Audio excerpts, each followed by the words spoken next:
Hey guys, welcome back to another What's for Dinner video. I've got 4 delicious meals to share with you. I'm trying to get back a little bit more into the groove of cooking as fall schedules are kind of starting to approach, but it still feels like summer out here. Can you hear the beautiful wind chimes? Isn't that lovely? Anyways, let's get into this week of meals. Tonight I'm gonna be making buffalo ranch stuffed chicken. I had made this before and I honestly kind of forgot about it. But when I was going back through some of my old videos to put together a favorite chicken recipes video, which I can link for you, I came across this one and remembered how much we loved it. So I am making it again. I will have the original recipe linked down below. I'm adjusting the amounts a little bit because I'm not using quite as much chicken. But we're starting with the stuffing part, and I'm using about 3 ounces of cream cheese at room temperature. The recipe calls for 4.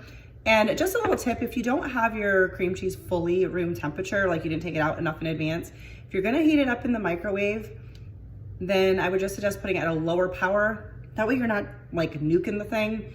You just kind of do it at a slower pace. Also, which I did do this, is just put it on top of the stove for a little bit while you're preheating the stove. And that will also help. I do that with butter when baking all the time. But anyways, I've got some cream cheese and then 1 packet of ranch seasoning. I'm gonna do a little bit less than that. Once again, I'm not gonna keep saying that. I'm just gonna tell you the amounts that the recipe calls for. And I am using my homemade ranch seasoning and a 1/2 cup of grated cheddar. I have a combination in here of cheddar and mozzarella. I don't know what's really left in here, but we're just gonna put that. It'll be fine. It feels like mostly cheddar. Mozzarella is usually a little bit softer. And we're gonna mix this up until well combined, which is why you want your cream cheese at room temperature. The recipe calls for 4 chicken breasts. I'm using 3, and I'm just going to dry them off. They were frozen yesterday, and I pulled them out and just stuck them in a dish to thaw. So there's just a lot of liquid at the bottom. So we're just gonna dab them off. Okay, I'm doing something I don't like doing. I've already started touching it with my hands. So I'm not gonna stop and put on gloves, but I don't like handling raw meat. Okay, we are going to cut these in half and just well, not quite in half. You're going to like butterfly them. You're not going to go all the way through. Oh man, well, you're gonna try. There's a little hole at the bottom of this one. That's okay. We'll just make the hole the top. All right, now we're gonna take this cream cheese mixture, cream cheese, ranch cheese mixture, and stuff it in there. I know this is going to be good. I do remember that we loved this.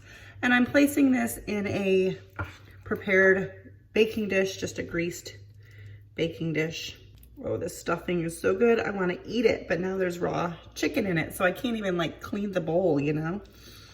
I know I'm not the only person who cleans the bowl when you're in the kitchen, but not today. So I'm gonna have to clean it really good and get all the goodness inside this chicken.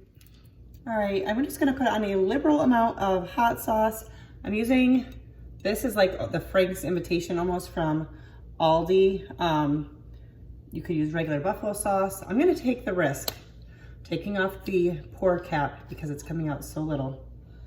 But you're supposed to put a good amount of sauce on here. So I have the oven preheated to 375.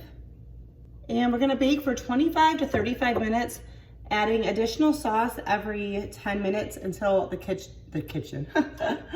until the chicken is done. I'm gonna add a little more sauce, probably for the last like 10 to 15 minutes. I'll just spoon some of it that's down there on top, but it does says like to add more. So that's what I'm doing. And of course, if you're not a huge buffalo fan, cut back on this, or maybe just skip this recipe altogether.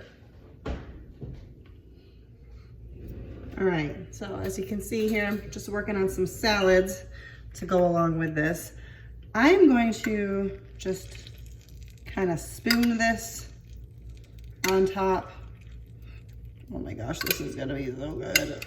I'm also gonna go ahead and put my meat thermometer in because it looks like it might be getting close. I just have to set this to poultry. Let's see which one's fattest.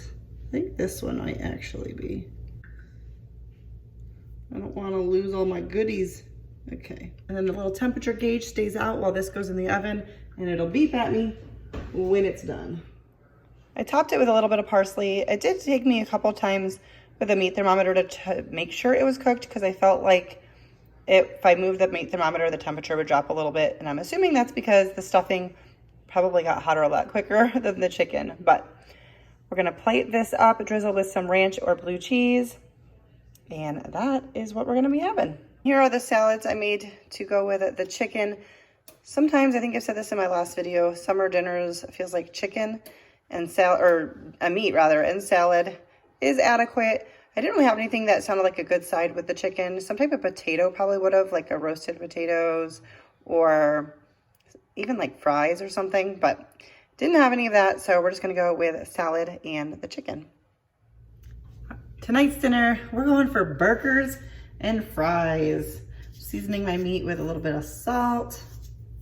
This is not obviously much of a recipe meal, but and we're making it, so I'm sharing it with you. We haven't had this in a very long time. Actually, I don't know if we've done the burgers and fries, because I don't know that I've ever bought frozen fries before, but I did recently, so we're gonna try them. Putting on some gloves. If you're new here, just do not like the feeling of all the ground meat under my fingernails and stuff. Okay, we're gonna also season with some onion powder and some garlic powder. I know, I seasoned them a lot. But I always have the ground beef, and I had some buns in the freezer, and I had the fries. We had some bacon left over from another meal. So it just kind of seemed right. So super simple. It's a great weekend meal. It is the weekend. So earlier today, I pulled the beef out of the freezer. I pulled the buns out of the freezer. I'm not gonna do anything else. I think just burgers and fries, but I got lots of stuff for toppings for our burgers. I did not make these exactly even, but that's okay. These are the fries I'm gonna cook up. These are from Aldi, and I'm just gonna follow the directions on the back of the bag.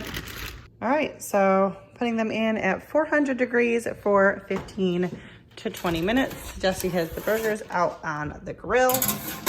I'm gonna go ahead and get some toppings ready. So I have not eaten much today, so I went double decker. We had some bacon, Muenster cheese, lettuce, pickles. I like lots of pickles, so I have a side of pickles and some French fries. Quick dinner, perfect for a summer evening. All right, trying to get back to like cooking, not every night, but we're starting to head into fall mode a little bit. So I'm still doing a lot of easy dinners, but the one I'm making tonight, it's still an easy dinner, but it feels a little bit more like cooking than some of my other nights. Okay, we're gonna be doing some oven baked chicken bites, and I will have that recipe linked down below for you. I'm just going to go ahead and make the seasoning mix really quick. We're gonna do a teaspoon of salt. The recipe calls for some ground pepper, which if you don't know, I don't like black pepper, so I don't typically use it in my recipes. Then we got a half a teaspoon of paprika, 1/8 of a teaspoon of cayenne pepper. I'm just gonna sprinkle that in. Half a teaspoon of garlic, half a teaspoon of onion powder, and then a teaspoon of Italian seasoning. It also calls for a teaspoon of instant chicken stock, which they said is optional. I'm not even sure what that is. I'm guessing maybe like a bouillon type thing, but I don't have that. And it says it's optional, so we're gonna go without that. All right, so this is our seasoning mixture. I am going to cut up my chicken into bite-sized pieces and preheat my oven to 420 degrees. All right, so I got my chicken all cut up in a pan. It was a little bit frozen still when I cut it up, but that made it really easy to cut up. So Just putting that out there for you. We're gonna sprinkle on all of our seasoning. I'm gonna drizzle with a little bit of olive oil. Give this a toss and try to coat everything. Make sure all the chicken's got some goodness on it. I actually might do a little bit more seasoning. I don't remember how much chicken the recipe called for, so maybe that's why, or I just like a lot of seasoning. So I'm just gonna do a little bit more of everything. All right, we bulked up that seasoning a little bit, and now we're gonna toss this again. All right, and I cubed up some butter, and we're just going to sprinkle that around on top of the chicken. All right, I'm gonna bake this in the oven at 420 degrees for 16 to 18 minutes, or until the chicken is cooked. And after about 10 minutes, I'm gonna give it a toss, and we might broil it at the end too. I'm not sure, but let's get this in the oven. All right, so we're gonna just toss this around. I'm gonna try to make sure this gets cooked evenly. I also have begun steaming some broccoli, and I'm going to steam that mostly, and then I will show you what I'm gonna do with that along with some riced cauliflower. But right now it's just the steaming process has begun. All right, we'll get this back in the oven. My guess is for another 8 to 10 minutes. All right, so I've been steaming the broccoli. It is not quite done, but it is getting close. So here's what I'm gonna do. It's kind of make my stovetop wet, but that's okay. You take this out, dump out the water. Gonna add in some riced cauliflower. I've had this in the freezer for a while. We went through a spurt where we were eating it a lot, and then we kind of stopped. So I'm going to put this in here. And I just typically cook this just like this. I don't add any water or butter or anything.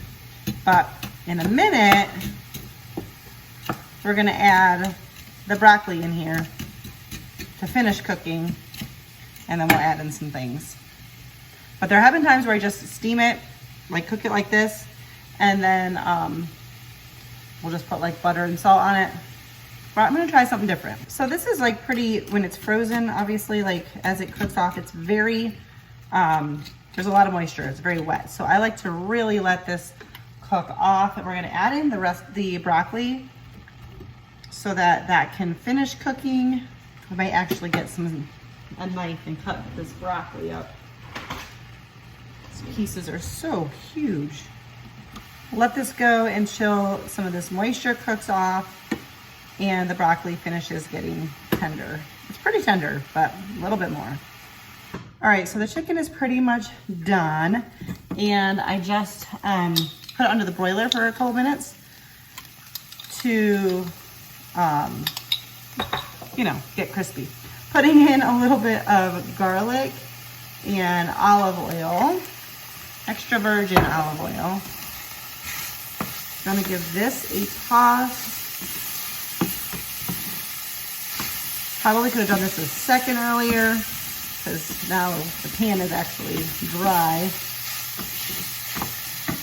I'm also going to add some salt, so I need to fill my salt shaker.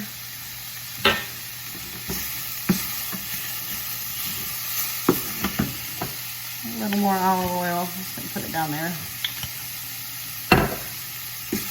All right, we're just about done. The chicken's just gonna be in that under the broiler for about another minute, if that, and then we'll plate it up.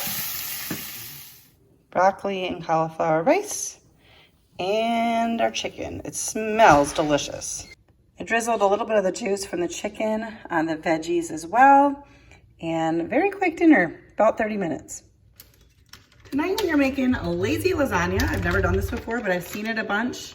It's basically lasagna with frozen ravioli. Got some sauce that I made and put in the freezer. So that's why it's in a baggie. It is mostly thawed. Gonna put a layer of sauce at the bottom of our pan. I'll leave a recipe linked below. I am adding in some ground beef. You don't have to do that. I am gonna season this extra too because I did not season my ground beef. I just cooked it up because I'm not sure if I'm gonna need this whole pound of beef because I'm just making a smaller pan here. So I didn't want to have the beef seasoned too much and then not be able to switch, you know, use it for something else. So I'm just gonna season it with a little bit of garlic powder and a little bit of Italian seasoning. I'm gonna add in the ravioli. We've been having thunderstorms, and so right now we are not in a thunderstorm warning, although they said there's a chance for storms for like another hour and a half. We've had a couple thunderstorm warnings already. So I'm hoping I can just like get this dinner done and in the oven, and hopefully we don't lose power. I'm gonna add in some more sauce. I'm trying to see if I'm supposed to end with a little bit of sauce. So I might put too much sauce down at the bottom, but that's all right, we're fine. I actually have some sauce in the fridge too that I can add if we need it. Okay, now we're gonna add some mozzarella. But with the ravioli, you've got like the ricotta cheese inside. My husband had mentioned he would like this with like a meat ravioli. I do my shopping mostly at Aldi, and I do not believe they have that, or I've not seen it. But that would be a great option too. Gonna add some more meat, a little more, not too much. There's lots of seasoning in the other things, but I don't want the meat to be bland. I don't know that this is actually quicker than just making ravioli, because ravioli doesn't take that long to cook, but however, it is fun, I suppose. It's a fun alternative to lasagna, and so I thought it'd be a nice one to try. I had everything we needed in the freezer. I have a little jarred stuff in the fridge, just a little bit here. I've made a bit of mess on the counter, so I'm trying to do this really quickly. All right, we're gonna top with more cheese, more mozzarella, then we're gonna add some Parmesan. I've got my oven preheated to 400 degrees. Gonna add a little bit of the shredded stuff too. Just kind of using up what I've got. I might open up another Parmesan to serve in case we want like more of it when we eat, but. All right, and it says to cover with aluminum foil. I am trying to avoid the use of aluminum. So that's partially why I chose this dish, because it's one of my only baking dishes that has a lid. I really would like to get some more, but I'm gonna bake that covered for 30 minutes and then uncover for 15 minutes. And then you wanna let it set for like 5 to 10 minutes.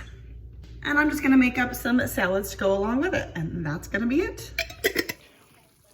All right, so I just pulled that out of the oven. Obviously, I'm gonna let that sit for, you know, a few minutes because it's bubbling, and I have hiccups, so it's hard for me to get a whole sentence out. All right, so we've got our lazy lasagna and a nice side salad, and that is our dinner for tonight. That's it for today's video. If you liked it, once again, don't forget to give it a thumbs up. Subscribe if you are new so you don't miss out on my future videos, and I will see you in the next one. Bye, guys.